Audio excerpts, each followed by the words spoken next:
Yo dudes! Welcome to Cauliflower Curry Bake. One pan to do it all.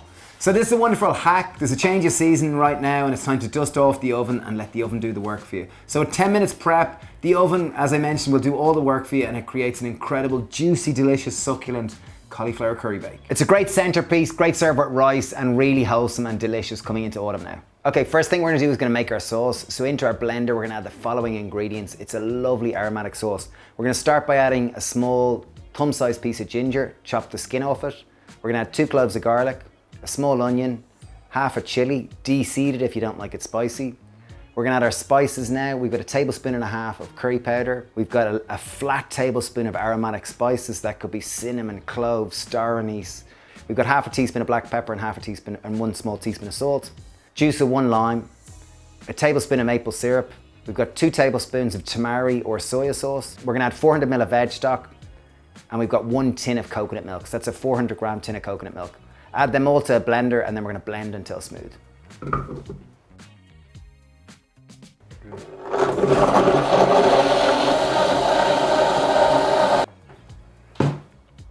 So we roughly have 1.5 kilos of veg. We're gonna chop them up into a similar size so they take the same amount of time to cook. First thing we're gonna do, we're using 100 grams of mushrooms. We're using oyster, use whatever you want. We're simply tearing them with our hand. Add the mushrooms into the pan and next step is a leek. Chop the end off with the little kind of bit that sticks in the dirt and slice it in and just make sure to give the center piece up the green part of the leek a nice clean because often sediment is in there. Okay, next step we're using pumpkin. You can use sweet potato or butternut squash if you can't source pumpkin. With a pumpkin, simply hammer down the knife so it enters the pumpkin. Move it down to the side of the knife right the way through it so you're moving it away from you so you don't actually cut yourself. So chop it in half, remove the seeds, scoop them out, chop it into slices, and then finally chop it into small little pieces. We're gonna add them into the mushrooms and the leek. Okay, next we're gonna take 6 vegan sausages, just chop them up into small bite-sized pieces and add them into the pan. Okay, next up is the cauliflower, the centerpiece. We're simply chopping off the end, removing the outer leaves, and then chopping them into steaks. So try to cut them into the equal sized cauliflower steaks. There will be some bits to the side. Pop them into a separate baking tray. We're gonna spread them out, add in any kind of off bits which have come off. We're gonna drizzle a little bit of oil on top of them. We're using a spray bottle. You see, it's easier to minimize the amount of oil. I'm gonna take a bottle of tamari and just drizzle little bits of tamari over and finally garnish with some coarse sea salt on top.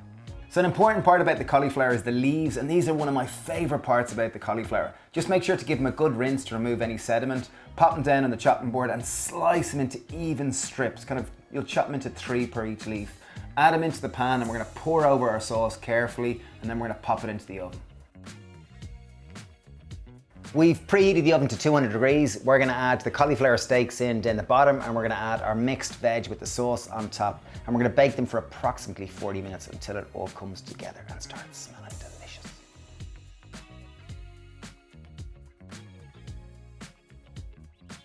Okay, so it's all ready. It's been in the oven for about 35 minutes. Obviously, it may take a little longer or less. How do we know it's ready? Take a fork, insert it into the pumpkin, squash, or sweet potato, and it should be nice and soft.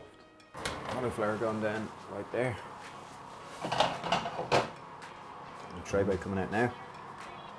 Now we're just gonna scoop the cauliflowers off the tray, the steaks, and put them on top of the baked curry. We're finally gonna garnish with some chopped herb of choice. In this case, we're using flat parsley, just sprinkle it over the top.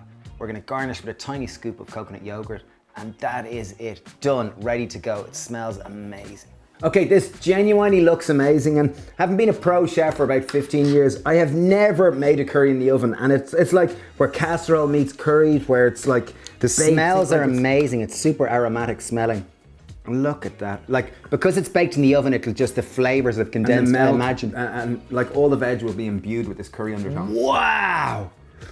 That is concentrated flavor. Downtown tray, Flavorville, folks. I'm so tasty. Do try this and please tag us on social media if you do make it. For anyone who'd like to support us, our new cookbook is out and it's doing wonderful. It's an international bestseller, thank you. But if you want to support us, please get a copy. It's really, really great. And we've also got online courses if you're interested. There's a vegan cooking course, Happy Gut, Happy Skin, Happy Shape, and Happy Heart. And they all get really good results. So, but thanks for watching us, really appreciate it. If you've got any other thoughts on other type of tray bakes you'd like us to do, pop them in the comments. Cheers. Bye, thank you.